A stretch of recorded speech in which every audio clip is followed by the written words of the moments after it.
Nitong mga nagdaang araw kaliwat kanan ang mga issues tungkol sa overpricing government projects. Pero bakit nga ba mas mataas ang presyo ng mga serbisyo at produkto na binibili ng gobyerno kumpara sa totoong presyo nito sa merkado? Halika, pag-usapan natin.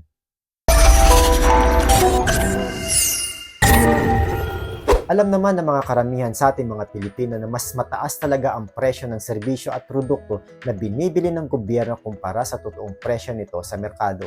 Halimbawa, kung ikaw ay bibili ng laptop sa mall na nagkakahalaga ng 100,000 pesos, kapag ang gobyerno ang bumili nito ay pwedeng umabot sa 120,000 pesos o higit pa. Sa katunayan, ang karagdagang presyo ay pinapayagan naman basta mayroong valid justification. Pero ano nga ba ang dahilan kung bakit tumataas ito kapag gobyerno ang bumili? Pero bago yan, kailangan muna natin malaman kung ano ang proseso ng pagbili ng serbisyo at produkto ng gobyerno. Ito ay sa pamamagitan ng competitive bidding mode. Paalala lang, maraming mode of procurement ang ating gobyerno at isa na nga dito ang competitive bidding. Halimbawa, sa pagbili ng laptop, meron tayong tatlong participant sa transaksyong ito. Una, si vendor na nagbebenta ng laptop. Pangalawa, ang gobyerno na gustong bumili ng laptop.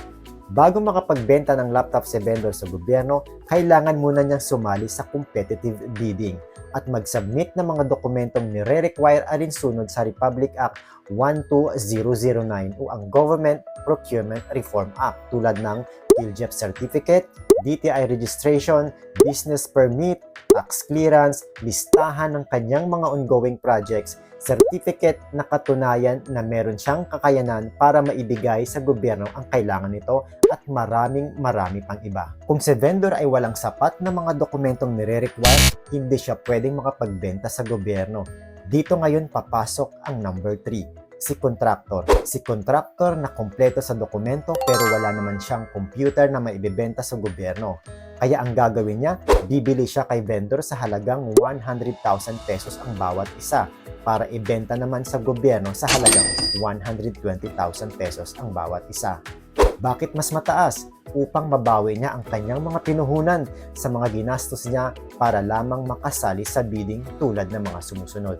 Gastos niya sa pagbili ng bidding documents, performance bond, notarial fees, administrative fees, isama na natin ang kanilang profits o tubo, inflation rate or interest rate sapagkat matagal sila bago mabayaran ng gobyerno sa kanilang pinuhunan at iba pang mga expenses na kailangan nilang mabawi.